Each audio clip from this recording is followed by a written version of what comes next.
So the state of California is attempting to have the ammunition ban case redone and is arguing that their ammunition restrictions are not impacted whatsoever by the Supreme Court's recent ruling in Bruin. So let's talk about this.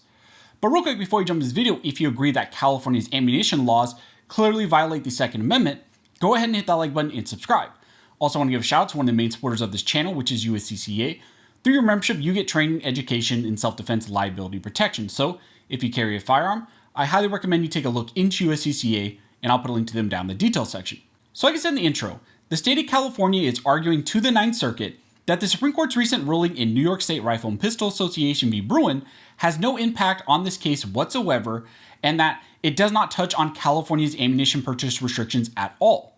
California argues that ammunition laws do not regulate conduct protected by the text of the Second Amendment. Therefore, they believe that Bruin has no impact on this case whatsoever, and that the Ninth Circuit panel in this case must kick this case back down to Judge Benitez. In an effort to stop the Ninth Circuit from remanding this case back down to Judge Benitez, the plaintiffs in this case have filed their briefs arguing why the Ninth Circuit should keep control of this California ammo ban case, and also Gun Owners America GOA have filed an amicus brief in support of the plaintiffs and their efforts to convince the Ninth Circuit to keep this case and to decide it in light of Bruin. Now, if you're not aware, Rhode v. Bonta deals with the state of California's restrictions on the purchase of ammunition and also the background check system that you must go through to actually purchase ammunition within the state of California. This provision was passed through Proposition 63, which requires purchasers of ammunition in California to undergo one of two different types of background checks.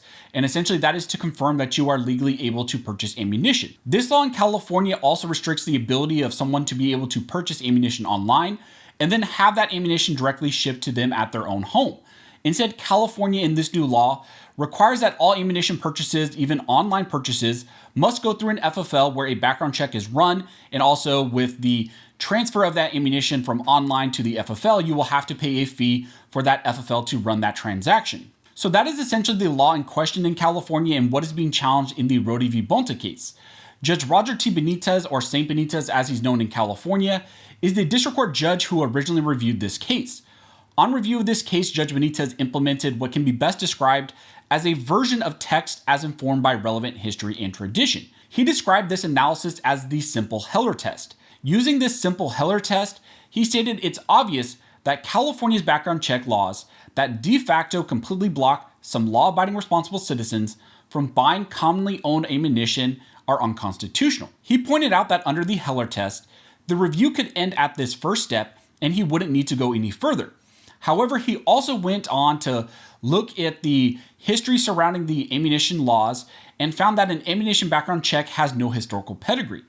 In fact, he stated, a background check required each time ammunition is purchased has never been implemented ever before. So Benitez did exactly what the Supreme Court said needs to be done, and he did it even before the Supreme Court ruled in Bruin. Now, after his original ruling in Rhode, the state of California then appealed his decision up to the Ninth Circuit. After the Bruin decision, the panel in Rhode requested the parties issue supplemental briefs on how that Bruin case has impacted this specific case here. Well, the state of California submitted their briefs, and first they argue that Bruin has no impact on this case whatsoever. But they also argue if the panel finds there is a right to purchase ammunition, then the Ninth Circuit should remand this case back down to Judge Benitez for reconsideration of the case in light of Bruin. In opposition, the plaintiffs and GOA have both filed briefs arguing why the Ninth Circuit should keep this case and rule on it using the Supreme Court's recent ruling in Bruin. First, plaintiffs argue that Bruin has clearly eliminated the two-step approach that the Ninth Circuit has used in the past. That type of analysis is clearly incorrect right now because of that recent ruling in Bruin. And Justice Thomas expressly rejected the two-step approach and said that it is one step too many.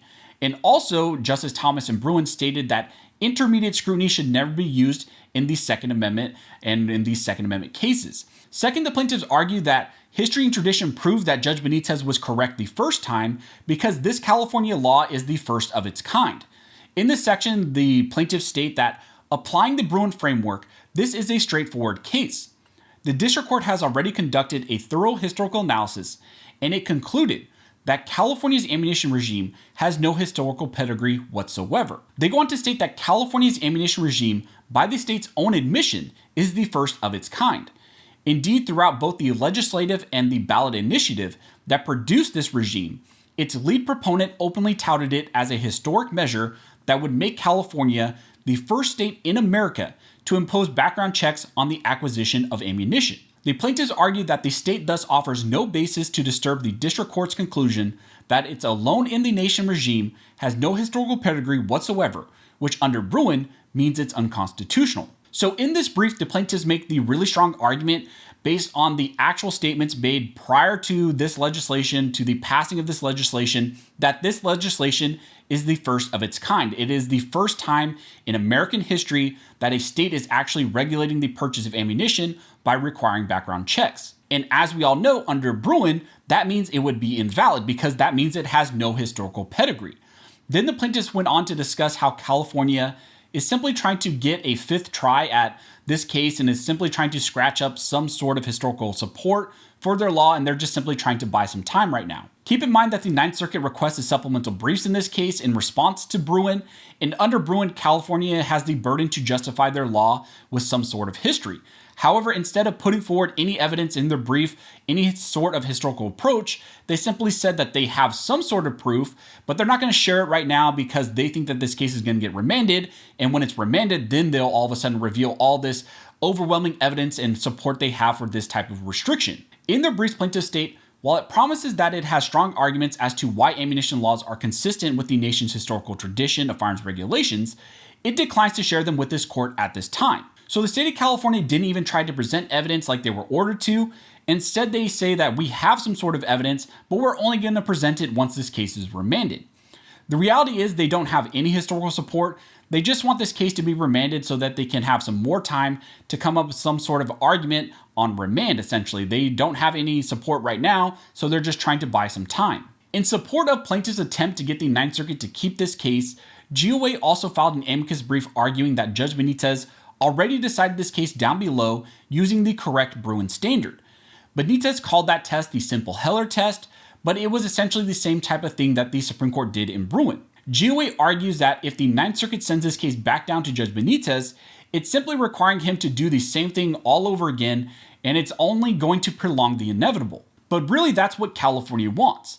They want this case to be dragged out for as long as possible, like all the other cases, so that they can try to come up with some sort of justification, some sort of argument to justify this law, or they want to drag this out for as long as possible in hopes that maybe the Supreme Court changes, or maybe some of the circuit court structure and laws change as well. So right now, the battle at the Ninth Circuit level is to try to get this Rhode case kept at the Ninth Circuit level and to get the Ninth Circuit panel here, the three-judge panel here, to actually rule on this case in light of Bruin. So a lot of you were asking, where does the California ammunition ban case, Rhode v. Bonta, currently stand?